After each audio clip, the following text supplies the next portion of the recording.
I ran 4.32 at the combine. Yeah. So after I ran that, I already knew like it was fast. It was the top. I was gonna be a top 10 pick. I already knew. You look at the rosters from y'all's teams, like you guys had a bunch of NFL players just like we did. We did. Like, there was like individual talent all over the place. And by the time I came to, like I was walking like towards the opposite way. It was rough. But I mean, that was my rookie year, so that probably was my welcome to the NFL moment. Most people that fail when they get to that next level, they just think the natural ability that they got will take you as far as it got you. I was like, oh, we got 2 days. All right, well, time to get suspended. It came down to Clemson in South Carolina. No regrets. No regrets.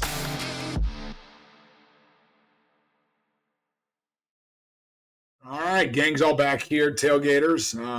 Glad you guys are enjoying all these episodes and tuning in. Remember, we're on YouTube and all the social media platforms, but we got a really cool guest for you guys this week. Gamecock great, NFL legend from South Carolina, Aiken, Troy Williamson. Silver Bluff High School, man. Yeah, it's a hometown boy. Yep, he what he did at Carolina was pretty special. Kind of teed us up on our time, and we missed him by just a couple years. But then what he went on to do in the NFL and what he's doing now in the community, and how he supports the Gamecock football program has been really cool. But I think everyone's really going to enjoy this episode. This guy took 199, was the 7th overall pick to the Minnesota Vikings, had a great NFL career, and local here to Columbia now. So tell you what, Pat, he looks like he's still in fighting shape too. Dude, he does think he can still play. He does these CrossFit workouts. I want to say he like snatched like 295 pounds and power clean like 365 last year or something crazy. I wouldn't want to mess with him, but speed kills. Yeah. Speaking of speed, our intros are quick now too. We're getting you guys to the good content. So hope you guys enjoy this episode with Troy Williamson. And remember, like, subscribe, do all the stuff on social media and YouTube. And Steve and I are going to continue to fire off these great interviews for you guys. So see y'all soon.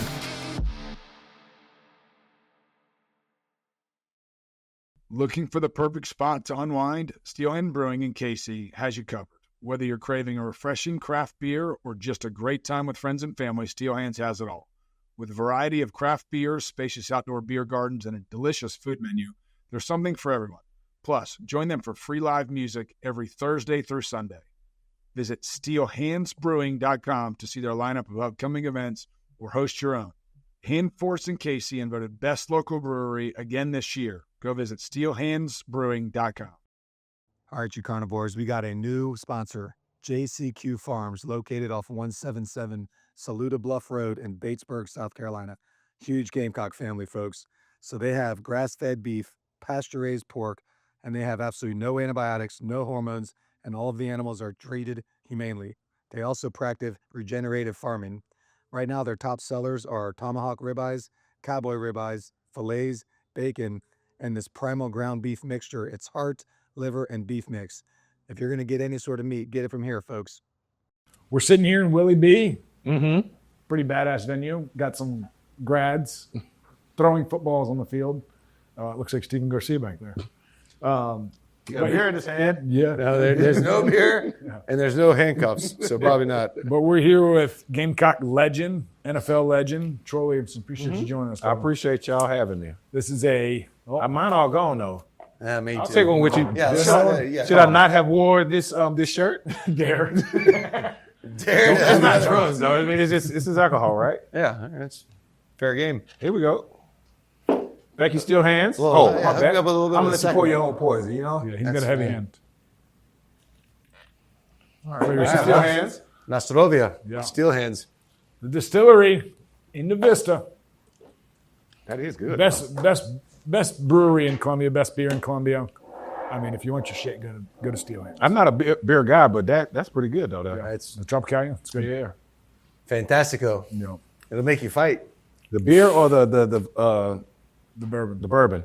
Both. Both. I'll stick with the bourbon. I probably can control that a little better than beer. Yeah. See, we knocked back way too many beers when we were in college. Our body fats. They're basically linked. If you tripled your body fat in college, that was probably half of what Steven and I was. Really? Probably.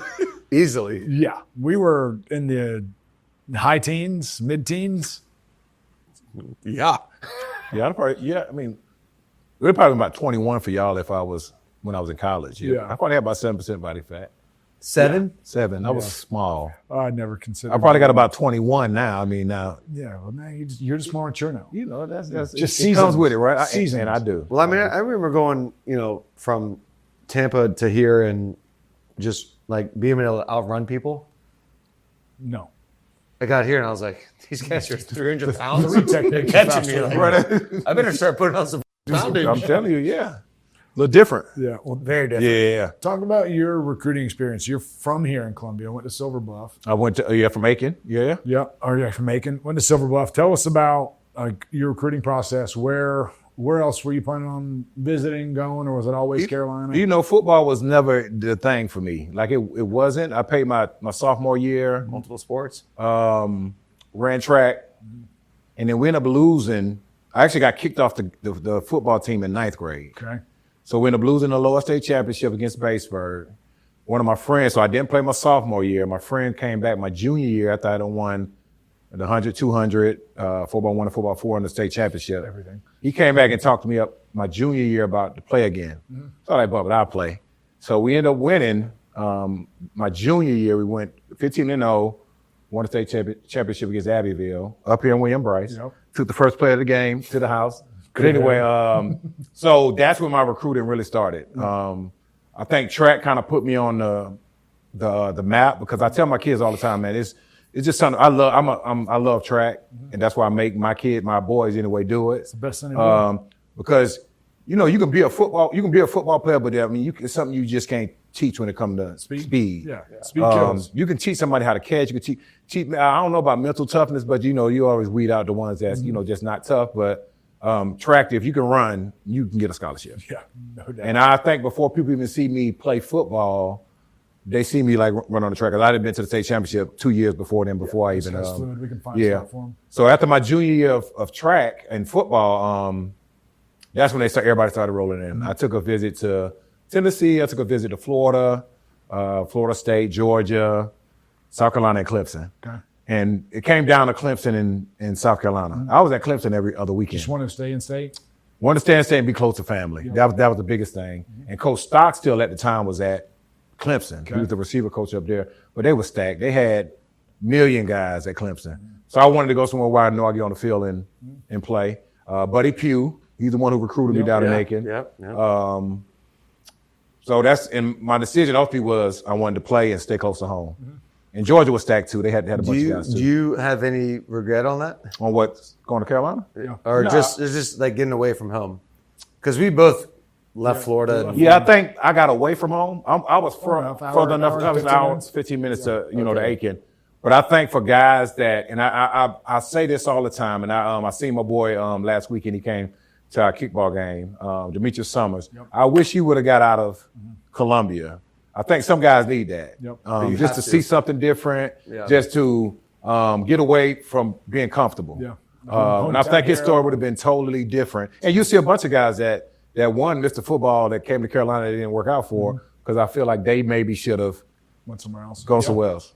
Yeah, that's a good point. That's a great point. Yeah. But I'm glad I went because I was burning up the road for a minute. Yep. My freshman in the middle of my sophomore year. After that, I was like, you know what? I'm just going to chill. stay up here. You'd have no regrets of maybe possibly going somewhere else. Man, no, That's I a don't. question for you too. I don't. The reason why, because everything worked out the way I think it should have. I'm a top 10 pick. What more you going to, There's only 6 better spots. Right, I know. But the crazy thing about it, before leaving my junior year, before leaving, it's crazy because me and Coach Perry had a conversation when he was coming in. And he said, you know what, you can be a first round pick or you can be the number 1 overall pick. But I couldn't take that chance. His offense would have been. I'm telling you, especially like me. You would have Blake Mitchell throwing Sydney. Sydney would have been there too. So it's but I realized that, I couldn't have passed that up. Yeah, you couldn't. You had injury, and it's a lot different now. Maybe if it was money like it is now, it'd have been totally different. Yeah, you make a league minimum when you're right. So no regrets. No regrets. I don't either. Granted, I was a 2-star, and this was my only SEC offer. I got offered by the smaller schools in Florida, some 1AAs. I would say my next biggest offer was Northwestern. I didn't want to go freeze my ass in Chicago. So no, especially my situation, 2-star, go undrafted, end up playing 10 years in the NFL. Like, Can't it beat that with a wasn't stick. supposed to happen like that. Right. Rarely. Yep. It really happens. So, yeah. That was all God's plan, right? I mean, Yeah. all of our stories are. And then who didn't You know want where we're to play? supposed to be, man. Who didn't want to play for a guy like, Lou Holtz? Lou Holtz was like it back. He was on a decline, no doubt. But, But what he did at Notre Dame and kind of the history behind it. yeah, I mean, even when I got here, I think they had went to 2 Outback Bowls. And then you had guys like Ryan Brewer and I mean, they had some studs, Corey Jenkins. They had some guys that Oh, yeah. that was, they could have worked off of it if the offense was maybe ran a little different. Yeah, I mean, you look at the rosters from y'all's teams. Like, you guys had a bunch of NFL players just like we did. We Like, did. there was like individual talent all over the place. And I just think Coach Holtz was just stuck Yeah. for what he did at Notre Dame. He wouldn't change much. Now, Skip wanted to come in and gun it. Yeah. But, Coach Holtz was kind of like, nah, that ain't the style. We're going to run it. And the crazy thing about it, man, when I first started, so my first 3 games, I didn't play much. I was just on the sideline. I thought I was going to get redshirted. We lost to Georgia. I think Pinnock fumbled down here on the goal line down here. Street was talking I about. was talking about that. Yeah. So, and then after that game, Coach Holtz just brought everybody in. Was like, we finna let some of these younger guys start. why not? So that was my first start. I forgot we were playing maybe somebody, but I once I got in, that was it. It kind of took over itself. Coach Holtz would have a conversation with me before every game and say, "I'm gonna give you 7, 8 opportunities because we're gonna run the ball." Yeah. Understood. But That's all you asked for as a then the receiver. older I get, my junior year, he was like, well, what we'll do, we'll start getting you reverses. We'll put you in the backfield, start to change up a little bit. So I got a little bit more touches. But he already said, we're only going to give you something up to, so do what you get. And that's what I did. We had, when I was in Atlanta, we had kind of a formula of, we had 2 running backs that were really good, Devontae Freeman and Tevin Coleman. And it was like, our formula to win over the last 2 years is this. Devontae touches it 20 times, Right. and Tevin touches it 12. Yeah. And we're like 12-1 when that happens. When it So happened, let's yeah. make sure That happened. Yeah. which is true. I mean, if you just get I mean, it's simple math. get the ball to your studs, To the studs, yeah. yeah, and let a fullback be in the game every once in a while. But we had, Pinnock was a fullback. yeah, but he got the ball. He got the ball for sure. But then you had an offset with, Ryan Brewer, and then you had Corey who can run the ball, Dondre who can run the ball. So, we had some guys that will work great, especially quarterbacks that will work great now that how it's changed so much. You don't need no more pocket passer. You need to run around and be able to throw it around a little bit. So did you live in the Roost or were you in East Quad? I was in East Quad. Okay, so East Quad was We lived in the Roost for summer camp. Okay, summer camp. We even lived in the East Quad for summer session. But for camp, we stayed in the Roost. It was roughing it. And then we had like 2-a-days on top of 2-a-day on top of 2-a-day. It was rough. It wasn't like We always 2 on, 1 off, 2 on. It was always proving grounds. Yeah, but always. 'Cause I know was it before they practiced over there? It was for the so- Olympic? Yeah, we stayed there. So every time I've been there, we've been over here. So, but it was just 2-a-days every day. It wasn't I think my junior years when they switched it, like you got to be 2-1, 2-1 or something We like that. only had 1 year of 2 days. Yeah. They remember might any tinker of the them. system back. Yeah. You were always in trouble. Strategically. Strategically. Hey, We got 2 days. All right, well, time to get suspended. spend a little bit. Yeah. So it was. The summers was. It was rough. This is the hottest place. And even like going in the league. I see why a lot of guys were retired just for camp and then come back after camp. It's just that's a rough time, man. It gets you ready mentally though, but it's rough. Yeah. So I got to ask you, man. This is going to be a little questionable with the Juice Wells conversation, but Go for it. if you're going to be the guy, you want to be the guy, or you want to go to a proven quarterback, kind of like Juice Wells said. So you talking about him going as a over this? receiver, as a receiver standpoint. It's a lot of stuff that I don't like about being able to transfer like when you want to. Right now. Because I'm saying if you're the guy, if I'm the guy here, correct. Yeah, if you're the number If one, you're you're gonna projected transfer. to be a fourth-round pick. see, I think I'm gonna stay here. Yeah. My thing is different. Though. A lot of these kids they chasing money, they chasing. It's And I don't even think it's opportunities. I think it's more, are we gonna pay you? And if it don't pan out, then it just was you Wells in the draft? No, No, he got undrafted. That's what I'm saying. He was. he was projected to be a third-round pick. That's what I'm saying. So that year. when you chase money and not, because he was gonna get the opportunities here, no doubt. He would have been the guy here. Right. It's kind of my question. It's like, do you want to go to Ole Miss where you're going to be He ended up being the fourth guy. or are you going to be in Columbia? I'm proving here like I'm here though. So Right. if you want to be the guy, be the guy. The money eventually will come. Like you would have been second round pick. We'll just say at the least. But you didn't even make it. You didn't get drafted. Now you got to go out here and prove yourself again. But I think that's pretty cool because the grass ain't always greener. It's not. I mean, everybody wants to chase money. Everybody wants well, I think it goes into the world of everybody wants to be recruited. They do.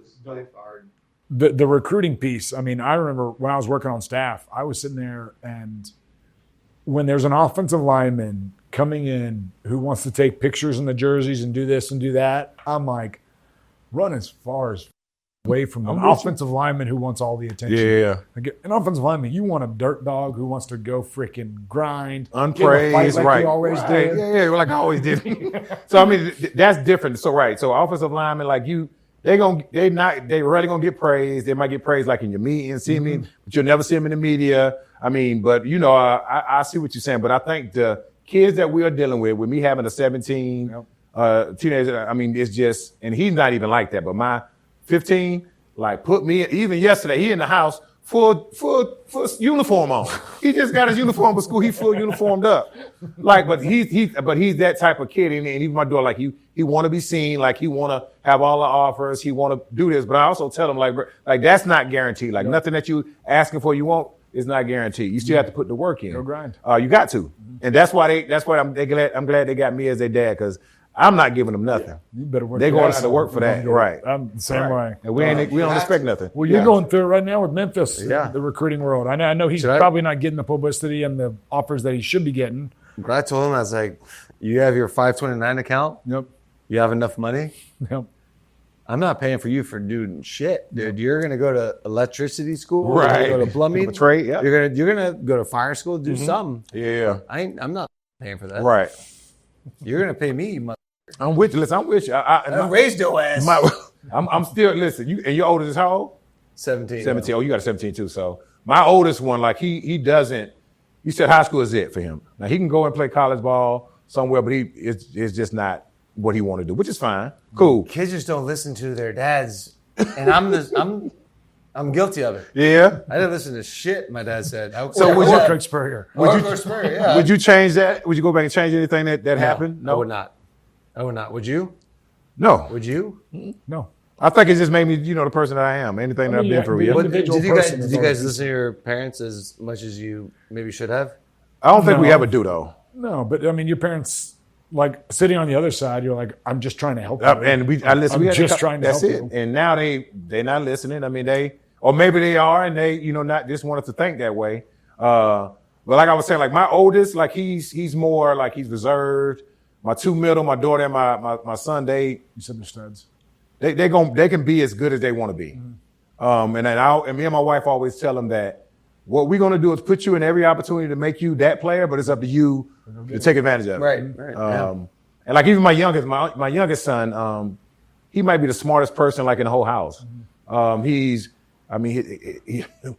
He sits there watching YouTube of these like difficult like math problems. Retains all the information. And just keeps it all. And then he'll come ask me how to do it. I'm like, I ain't even do this in school. Go like watch I'm not that damn video. But I'm like, but that's just him. He'll be at the football games, supposed to be watching his brothers them, but he'll be on his iPad trying to figure out this problem that takes 3 or 4 days. But that's the beauty of being a dad is each of your kids is so different too. They are. And they all embody different things. Yeah. And you learn stuff from them. You do. You love them for who they are. Yeah, and that's how it should be. Yeah, I agree. 100%. As long as they're not a bunch of Dakotas. Yeah, just very unconditional. Now a word from our sponsor, Tony Pope at State Farm.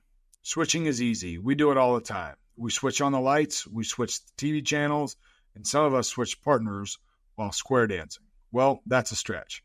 But what's not a stretch is how you can switch and save with State Farm. In fact, State Farm agent Tony Pope, right here in South Carolina, can switch you over so you can start saving today.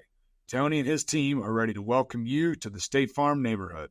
With Tony Pope, it's easy to switch and save. Just give him a call at 843-851-2222 or visit TonyPope.com. When you want the real deal, like a good neighbor, State Farm is there. Gamecock fans, if you want to look your best, go swing by Granger Owings on Main Street or in the Trenton Plaza. Granger Owings strives to deliver the best-in-class customer service paired with the finest fashion. Their stylists truly cater to each customer, starting with a personalized consultation every time, and help each individual build a wardrobe based on their lifestyle needs, occasions, and preferences. At Granger Owings, you will find the latest from classic, up-and-coming designer brands of clothing and shoes for men and women. From business attire to custom clothing to sportswear, weekend wear, and formal wear. They dress their customers for every occasion. Listen up, Gamecock Nation. Meet your new favorite streamer, Deputy Smitty. A former police officer and diehard South Carolina Gamecock fan, Deputy Smitty brings action-packed content to life every night on Twitch starting at 9:30 p.m. Connect with him on social media by searching Deputy Smitty and join his growing community on Discord at discord.gg/Deputy Smitty. So grab a drink and catch the thrills, laughs, and plenty of Gamecock pride in every stream. Well, let's transition into like your time here at Carolina. What was your like? Love you, man. Like I made it moment. What was the time you're like, aha, I can play in the SEC. I got this. I didn't get that moment till I think my Georgia game, my junior year. Okay. And I always had fun playing Georgia. I always had good games against Georgia. But I think my junior year was primetime ABC, like a 3:00 game. And we should have won that game. But anyway, I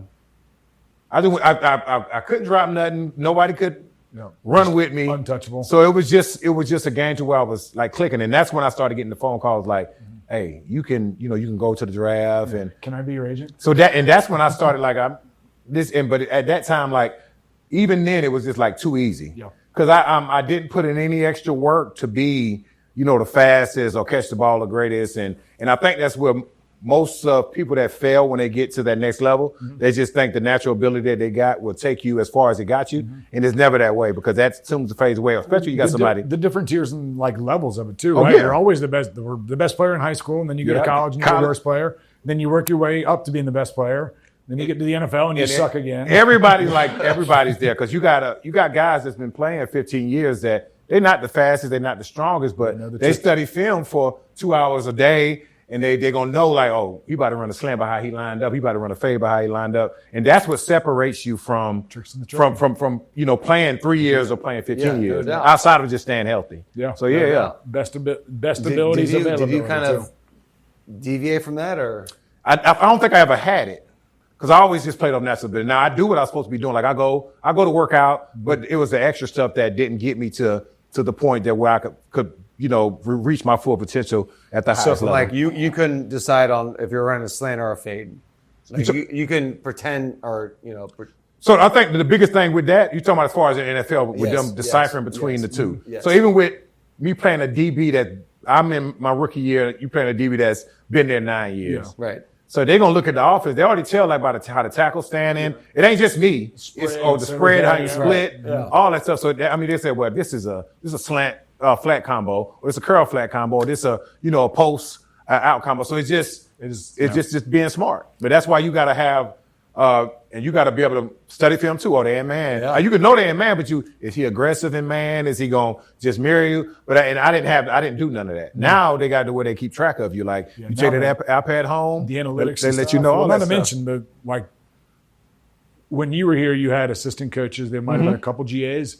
Now there's like assistant coaches, it's crazy, analysts, assistant analysts, GAs, assistant GAs. Jamie said that today. He's like, we cannot fit enough people in this room. Yeah, when you were here, this was the staff room. That's it. Yeah, that's it. Which is wild because now the staff room, it's like really bougie. Like the team room, maybe. Yeah, that many people. It's crazy. Yeah. So I don't know. And I surprised. Like even when I took a visit of the office building. Man, this is. I mean, they got from their own meals and they walk in, we they don't built it shake. for them. Listen, I understand, but it's just and they still spoil. Like they seem like it's still ain't enough. Now we need NIL money. Yeah. Now we need cars. We need our families flown out. I mean, all that. I'm just saying, it is what it is. God, I love that. I'm just mad because you fall in love with a player that played for your team and they leave. Yep. You can't really fall in love with a player. You know why? Because they got the only commitment they got is that $500,000 you get. But if somebody come back and give them $1 million, then they're gonna be committed to them. Yeah. I just think it got to be some rules and guidelines. If I give you $100, if I give $1 million, you're gonna give me 2 years or something. Let's make that agreement. I mean, make it an NFL contract. That's it. It got to be a contract. Make it a 4-year contract. If we give you $1 million, it's $250 every year, right. And if you transfer after 2, you got to give me $500. That's right. Give my money back. I wanted to retire after my 3rd year in Buffalo. I called my agent on the ride home when I was driving back, and I'm like, Joel, I think I'm done. Yeah. I think I'm done. He's like, do you have X amount of your signing bonus sitting in your bank account? Because they're going to want it. I'm like, yes. And he's like, are you willing to get back to him? And I'm like, nope. And he's like, then you better show your ass. Man, I'm paying 7 more years, huh? Yeah. He's like, you better show your ass up. OTA's coming up. Yeah, I mean, it's football is I look at it as a boost, in life for me. That's how I look at it. Now the kids you don't even have to go to the NFL to make the type of money. Now, if you're a top 15, top 20 pick, You have to be a top 10. Right. So that's what I'm saying. Like, if you it's life-changing money, why come back? Yeah, I mean, if you're like, I would say first or second round picks, you should still go in the I NFL. agree. But I mean, if you're a third plus, Yeah, you might as well come back. because you make more money in college than going to any pros. I mean, it's crazy the way this money thing is going, man. Where are they getting it from? Yeah, donors. Well, now it's about to come through. Now it's about to come through the year. Yeah, sure enough it is. Yeah, revenue share, which I think is cool and I fair. think so too. Now, the thing about that is, what sport makes the most money? The one that makes the most. Yeah, that's what I'm saying. So that's what of gets paid the the most. 20 and a half, I would imagine probably 70 or 80% is allocated to football because this feeds everybody else. That's right. But let's talk about your relationship with Lou Holtz. And do you have any crazy stories? I do got. I had me and Lou had a good relationship. So good that one day we was in the locker room. It was just a team talking, and we had a player. I don't know if y'all remember Kenny Irons. Kenny Irons played here, but went to Auburn and tore some. He was just crazy. But anyway, he was an Atlanta guy. Me and him came in together. So it was my sophomore year, right? We in the locker room and Demetrius Summers was coming in. Kenny Irons was a running back. Demetrius Summers was like the top recruit in the country. He was the number 1 recruit in the country, right? Yeah. So Coach Holtz obviously had to I make. think we shared a jail cell for a little bit. Did you? I mean, I believe it. So him and he was supposed to have been a starting running back. Demetrius came in, so Coach Holtz obviously had to make some promises. Yep. So Kenny worked hard all summer just for Demetrius to start. So we in the locker room, we was checking and I'm just saying how wrong it was. And Kenny was depressed. I mean, he lost so much weight, it was bad. So I'm talking to all the players, and everybody was like, yeah, man, they're doing Kenny wrong, blah, blah, blah. So we had to practice. This was after we had to talk, we had to practice. So all of a sudden, Coach Holtz pulled up in his golf cart, was like, everybody, come here. No, take that back. He said, Troy, come here. He said, do you think I'm doing Kenny Irons wrong? I was like, yeah, I think you are. And I think everybody else feel the same way. Yeah. He called everybody up. Like, everybody come here. So he was like, hey, Troy here think I'm doing Kenny wrong. Anybody else feel that way? It was crickets. Oh, shit. Of course. It was crickets. So, but the crazy thing about it, me and Coach Holtz had a conversation after that. And he was just telling me, it takes a big man to stand up for what they believe in. Yep, 100%. And ever since then, man, I can go down the field and catch a 80-yard bomb. He gonna come pick me up in the golf cart, pull me back up. Yep. So that changed our whole dynamic. That's so cool. Because he looked at me different. Didn't nobody else want to stand up. We knew you were willing to take a stance, and he was going to rely on you as a leader of this team to go out there and take that same stance and be able to echo what he wants done. And the thing about it, he let a good one go, man, because Kenny he played at Auburn, and he would predict every time what he gonna run. Yeah. He played Carolina. He came here and played Carolina. He said, oh yeah, I'm gonna run for 200 yards, so many touchdowns, and he had 200 some yards. But he was a monster, man. He came in after the Cadillac Williams and Ronnie Brown and all of them. That was a two-headed monster. But he was a monster, man. He was good. Well, talk about obviously you were a top 10 pick. Were you great? Did you know you were going to be a high first round pick? I was great as a third round pick, right? Okay. So when I got my grade, I know it can go either way. So, but when I decided that I was going to leave, which was, it was December 2004. Right after your junior year? My junior year. So I was like, I'm leaving. But I said, if I leave, I wanted to be one of the top 3 receivers taken off the board. Yep. Now I know you got Braylon Edwards coming out, Mark Clayton. You had holy shit, that's right. Vincent Jackson was in that draft. So it was some Roddy White, it was some studs in that draft. Yeah. Holy shit. So I was like, if I leave, I'm gonna have to go to work. So I left straight from after we left school in December and went straight down to Miami and just went to training. Who did you train with? Pete Bomarito. Bomarito? Yeah, he was a good dude too. He was just getting started when we he's got a badass when we got facility. He's got several operations. Yeah, he was just started. He didn't even have his own facility back when we started. So we was like one of the first or 2 clients that he had in the off season. But he's a good guy. Even still now, Do you think he's fast? Who, Pete? Yeah. Fast and running? Yeah. I mean, he looked like he got the mechanics though. He's got the mechanics. Do you think he's fast though? I don't think he's fast though. He do though. But the greatest 4.8 I ever saw. Man, Pete, he put us out there the first day and put us on the line before any training. and had us run. And it was something scary, like, oh man, I don't run a 4.6. Oh man, I don't run a 4.8. But by the time we got ready, so I already knew what I was gonna run when I got there. I already knew because it was I was well in the 4.3s already. So he was like, "This guy didn't do what you did." Yeah. I ran 4.32 at the combine. Yeah. So after I ran that, I already knew like it was fast. It was the top. I was gonna be a top 10 pick. I already knew. Jesus. And then you had Mike Williams coming from USC. Yep. Yeah, Tampa guy. When we got the Tennessee when we got the Minnesota pick, I already knew it was going to be between me and him. Mm-hmm. It depends on whatever the Vikings wanted at the time. So it ended up picking me. But I know, like the work I put in, I already knew that I was ready. It's crazy. You left as a third round pick. A third round pick, and you worked your way into the first round. Working way first round. I mean, top 10. So like combine obviously did you well, but yeah, it did. When you went through that. After you blew up the combine, did the interviews just start coming in? And then you're like, oh, yeah, shit. I mean, I interviewed just about with every team during the combine. Mm-hmm. So my interview, like, it was great. Like you give them, because they know everything. I mean, you can't really lie to them. Like I chipped my tooth on the airplane going to visit like Minnesota or something. I had called, I guess, my agent, and he was like, well, somebody told me that you had because I done talked to the whoever picked me up from the airport, they talked to them, and then by the time it got to my agent, how you chip your tooth? I'm like, how y'all even know this? But anyway, they'll find out everything because they're not finna invest no crazy amount of money into somebody that right, and that's as you should. Yep. So yeah.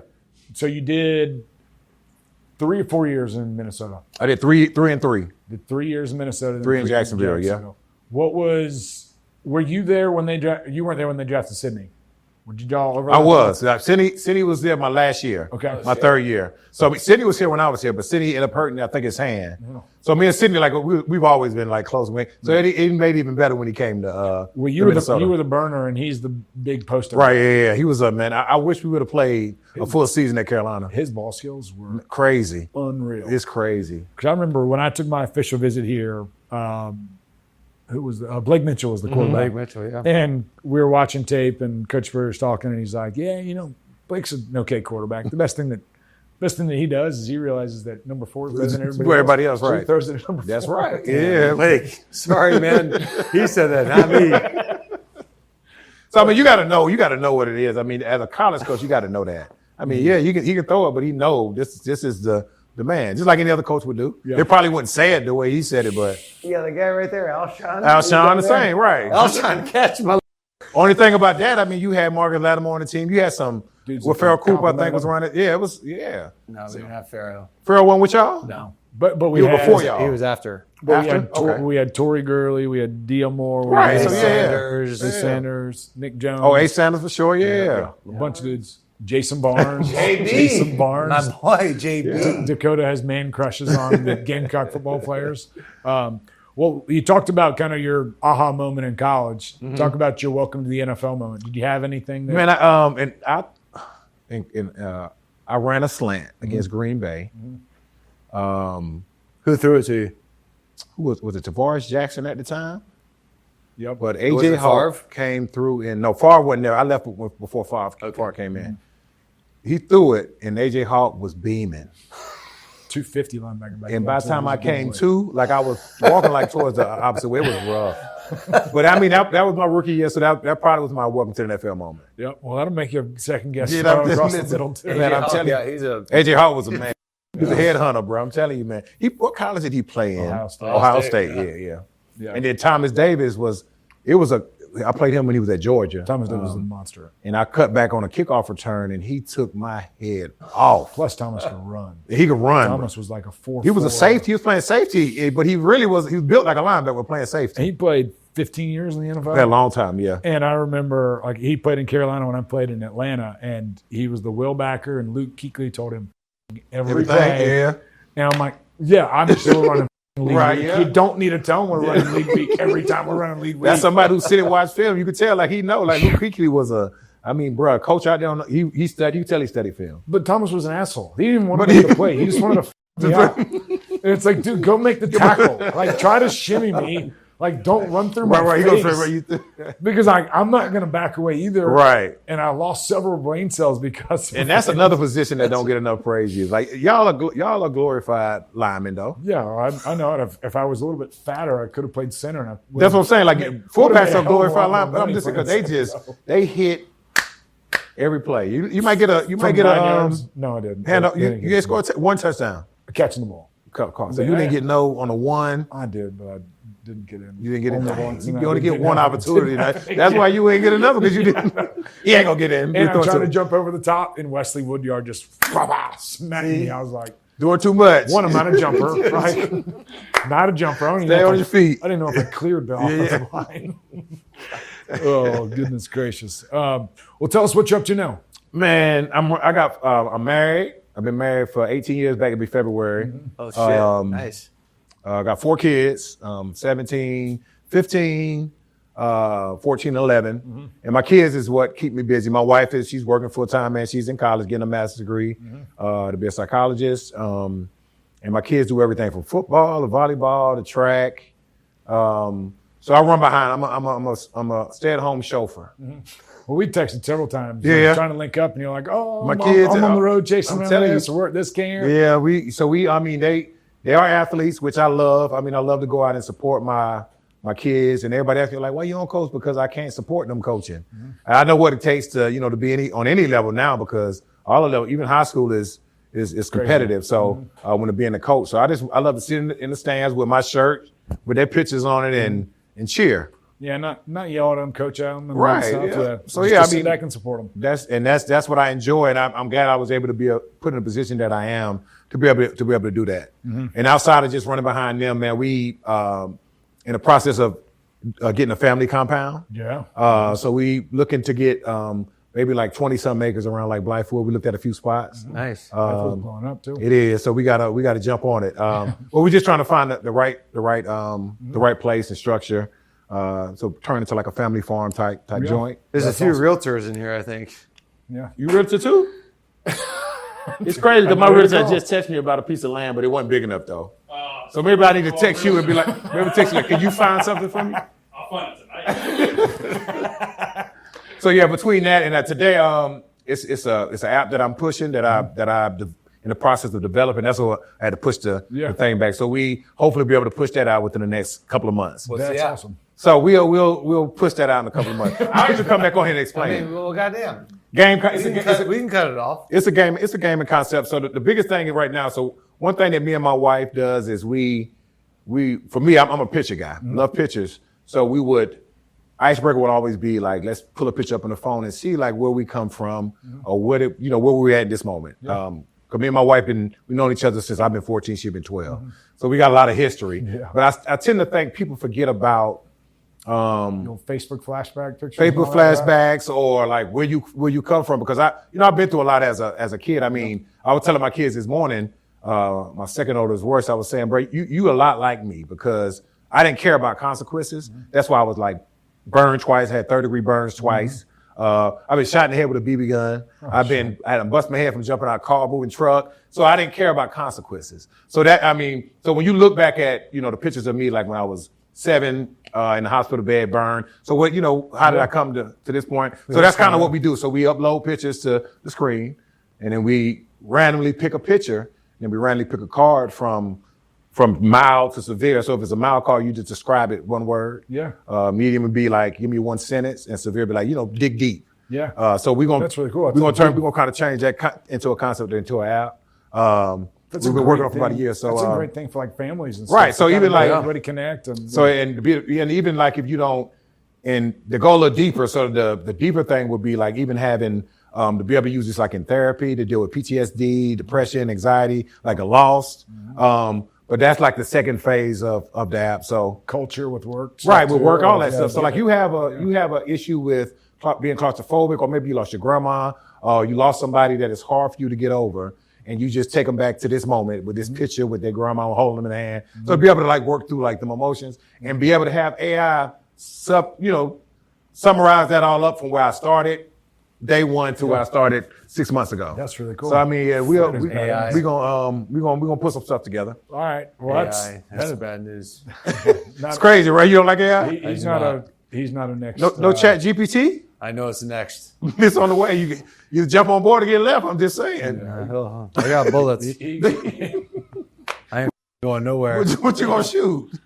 The robot. Chat GTP, everything. The robot. I don't know. You gonna shoot it all? Have you seen Terminator? I have. I have. He ready. He said he's ready for that. I'm prepared. He's ready. I believe it can happen. I ain't gonna lie to you. Oh, well, it is happening. Talk about that. Talk about what? Terminator. Talk about the Terminator? Let's not talk about it. Let's not say we did. Talk about your.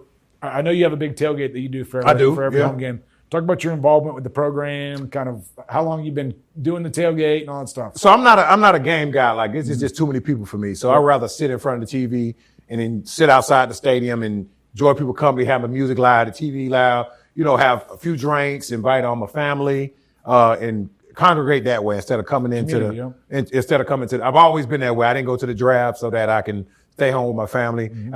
I just love to let people have a good time, show people a good time, and try to be a good person. So that's why I'm at every game, home game, over there somewhere, tailgating. We have a DJ.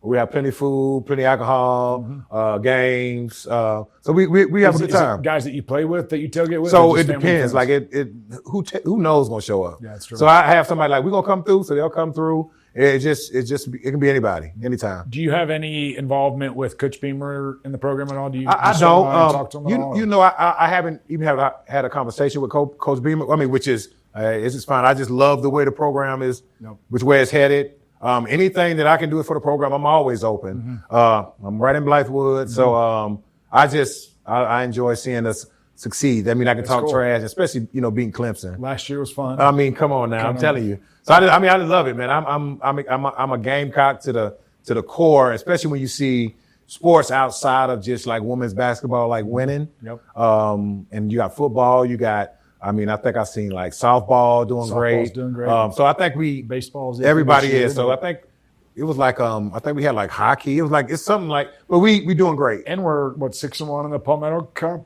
So listen, I'm saying like we doing good. Go. Yeah. So I'll be trying to try different stuff outside of like football, like the basketball games, track meets, and stuff like that. So. If you could give any advice to any of the current receivers at Carolina, what would it be? I mean, I just say seize the moment and work through the tough stuff, Yep. I mean, because it's going to be tough anywhere you go.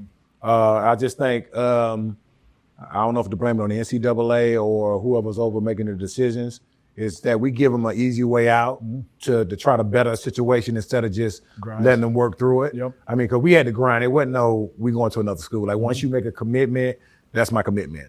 And I think Dylan Stewart said that, why he's saying that. I mean, because obviously you make a commitment. That means he got some good parents at home to understand that once you do that, he could have went anywhere. And once you make that commitment, no matter how much money they put on the table, I made this commitment. Well, I think that's the same with Harbor too. I think Harbor same was thing. the exact same way. And man, his intangibles and what he can do, and I think hopefully it clicks all this year, but you see flashes of I'm telling you, man, he could be. He could be. I mean, the thing about it is he has to, and I say this because I ran track when I came to Carolina too.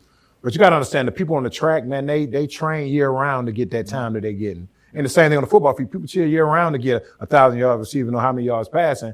So it's good. How they say it, it's good to be, master of whatever it may be. So just master what you want to do. Be a master of one. Instead of trying to master everything, Yeah. So I think that'll be great for him. Jack of all trades makes very little money. I agree. That's it. That's it. So yeah. Talk about, so watching LaNorse and his development over the course of this past year.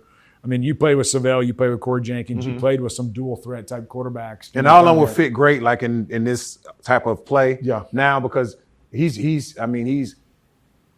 reminds me so much of like a Cam Newton, just his size. I mean, him being strong and he could throw the ball and he's an athlete, man. I mean, and that's what I mean. His freshman year, I was like, oh man, we turned the ball over so much. What I like to see is progress. Yep. He took care of the ball so much last year and put us in a lot better situations, even to win that Clemson game at the end the way he did. I mean, he put the team on his back. And that's what you want in a quarterback. And he's a hometown kid. He's from Florence, and same situation. I don't know if you read some of the article stuff, but I think Auburn offered him almost double what we gave him in NIL. So he's a kid that was raised right, that grew up in the state, and I think that's a big thing what Beamer's been doing, is recruiting the state and making sure the best. You got to win here first, man, before you can win anywhere else. I guarantee. You got to beat that team across the way when it comes to recruiting. Kitty cats up north. I'm just saying, let's do that. Yeah, Clemson. That's right. People think people always ask me like, why do y'all hate? I'm like, man, they pretty much teach a class on how to hate Clemson. It is what it is. You got a whole week. It is what it is. We got a whole week It's just it's crazy. But I mean, I enjoyed my 3 years here. It was great. Coach Holtz was a character. I came up with some good players that I still keep in contact with now, and I'll come at the games when I want to, and it's just a good place to come and be a Gamecock. So when you were playing in the NFL, did you have a house here in Columbia? I didn't. I had a house in Evans, Georgia. Okay. So it's about an hour and 15 minutes from here. So what made you move to Columbia? Opportunity. So it's more for my kids than anything. Yep. So I always wanted them to be like, and I got, Brandon Wallace. He's at Gray. Yeah, he was on. We had him on a couple months ago. So we got Shonda Wallace Coles, which she's married to Brandon. She played volleyball here, All-American here. He said she's the better athlete. She was a monster. She was recruited out of high school as a basketball player. But that just decided just to play volleyball. She's a Hall of Famer. So now she's coaching my daughter. You with Torrance Kinsley? It's basketball player too. TK. Yeah, he was here with us because he was with Brandon and them. Yeah. So you got Tampa Gay. One of the guys I play with, D'Angelo Brown, which is the head coach at Gray now. So he's coaching my boys. So I want my kids to be around, coaches that I know that can hold them accountable. That's impressive that you have fought off them forcing you to coach. Listen, I will not. And they know they don't even ask me. They don't even ask me no more because they already know I'll do anything I can, but y'all not gonna take my time away from, my kids and my family and stuff being able to do that. Now when they leaving, they're gone. Maybe y'all can get a little bit out of me, but I probably still be running behind them depending on what college they go to. So yeah. Dude, well, appreciate you joining us. Hey man, I appreciate y'all having me anytime. Gamecock great. Yeah. We'll have to maybe we'll set up something this fall. Okay. Do Tampa. Not in Tampa. I'll be down there if you tell me. We'll set up something at Troy's Tailgate, and then we'll take it. Okay, yeah, let's do that for sure. I'm down for that. Let's do it. Okay. Appreciate you, brother. Hey, thank y'all, man. Thank y'all for having me. Yep. Yeah.